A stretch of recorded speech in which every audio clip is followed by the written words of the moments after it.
and the All Indiana Podcast Network. This is the News 8 Daily 8 Podcast, a Wish TV News 8 update. Hello, I'm Jeremy Jenkins, and this is your News 8 Daily 8 Podcast for Friday, February 7th. Looking for ways to save on your energy bills?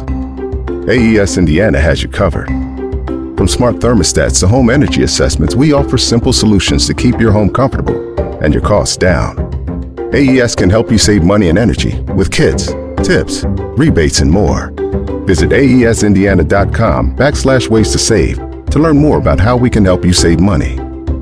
AES Indiana, helping you discover real ways to save. When is the right time to sell a stock? How do you protect against inflation? Financial decisions can be tricky. Your cognitive and emotional biases can lead you astray. Financial Decoder, an original podcast from Charles Schwab, can help. Listen at schwab.com/financial decoder. We begin with an update to a story iTeammate has been following for months now. Anthony Vo, the man pardoned by President Trump for his role in the January 6th insurrection, is back home.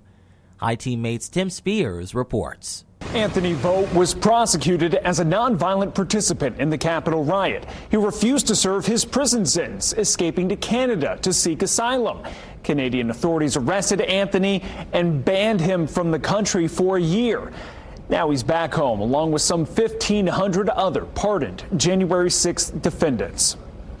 I guess it's nice that I don't have to worry about, like what's going to happen. Like, I feel like now, like, I can better steward my future. Since the January 6th Capitol riot, Anthony Vo has been a suspect, then a fugitive, and even traveled to Canada as a refugee. He hopes the next time he's in D.C., it's as an employee, working for the government. I would like to work in public service and, reduce the need of government to do everything for people. He's not alone. Fellow January 6th defendant Jeff Zink ran for Congress and is now reportedly being considered for a position with the Department of Health and Human Services. Talking to me at his home in Fishers, Anthony said he keeps in touch with others prosecuted in the Capitol riot who could also end up in public service. For the majority of people there, it was a peaceful gathering. But not for everyone. No, not for everyone. Anthony maintains the January 6 prosecutions were politically motivated and now believes the violence from the Capitol riot was the result of a government conspiracy. Set up from higher up, and security was purposely made to fail. I have to push back a little bit on the conspiracy claims just by wondering, how can you make somebody attack a police officer? How can you make somebody break through the windows of the Capitol building? People are already in a frenzy, and you can whip them up very easily to do things. Anthony now considers January 6th to be a point of pride. And years after protesting in Washington, he sees a future having a hand in how it's run. I lost people who I thought were my friends. Job applications got ignored. But now I don't think it'll be a stigma as much as it will be like for lack of a better term, like a badge of honor. The Anti-Defamation League condemned the sweeping January 6 pardons, saying those 1,500 pardons include leaders and members of extremist groups. Anthony Vo was at the Stop the Steal rally with his mother, Annie Vo. She was also pardoned by President Donald Trump. That was Tim Spears reporting. A man who once falsely claimed the 2020 election was rigged and who later helped plan the expansion of President Trump's power is now the White House budget director. Last night, the U.S. Senate confirmed Russell Vogt on a party line vote. The Republican majority overcame a marathon of speeches from Democrats, with Senate Majority Leader Chuck Schumer calling Vogt Trump's most radical nominee. Vogt was among the architects of the conservative Project 2025.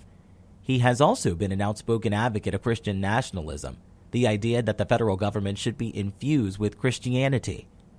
In other news, a federal judge says he will hear arguments Monday after pausing President Trump's so-called buyout offer for federal workers. The move from the judge came just hours before a deadline of midnight this morning for workers to decide on a buyout. Labor unions sued, calling the plan illegal, but the White House claims it will push forward with the effort to drastically shrink the federal workforce. It's going to save the American people tens of millions of dollars, and we encourage federal workers in this city to accept the very generous offer. The White House claims more than 40,000 federal employees have already accepted the buyout. In Indianapolis, 2 people are being checked out after a house fire on the south side.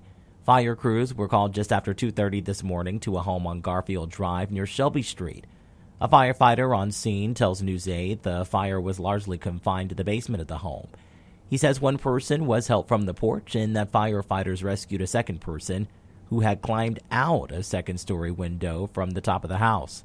Investigators say they do not believe the injuries to the 2 are serious. And police have released the identity of the suspect whose car hit another car during a police chase in Plainfield, leaving an infant dead.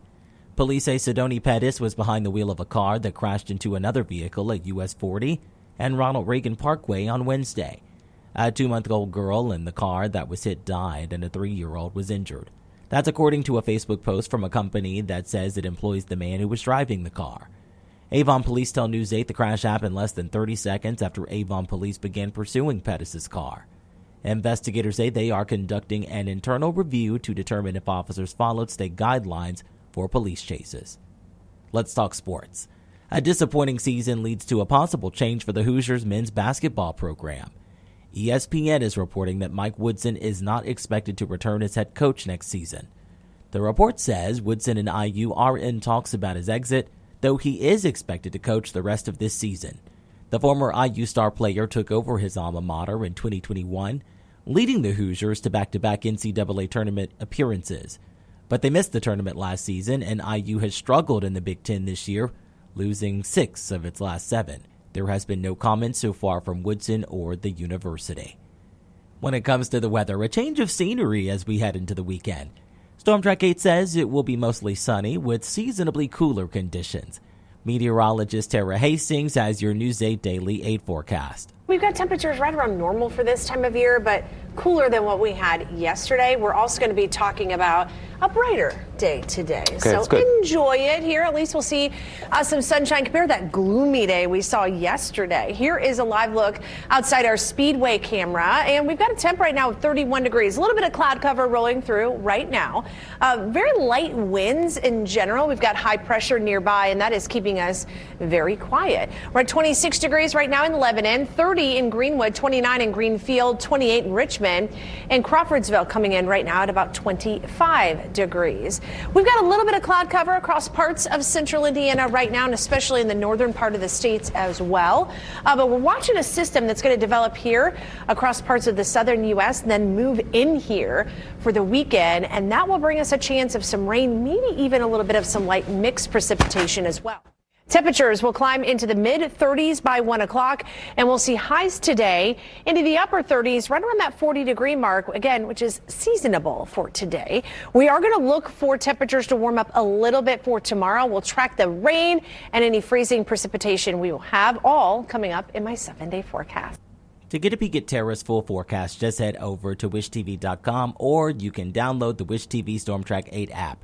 And don't forget to check out our Storm Track 8 weather blogs. This has been your News 8 Daily 8 podcast for Friday, February 7th. I'm Jeremy Jenkins for Wish TV, wishtv.com, or follow us on Facebook for updates. This is the News 8 Daily 8 podcast, a Wish TV News 8 update on demand. For even more, on demand and on the go, connect with Wish TV on Facebook at wishtv.com and on the free Wish TV mobile app. Thank you for listening, and be sure to like, subscribe, and follow this podcast for updates every weekday morning on the All Indiana Podcast Network and wherever you get your podcast.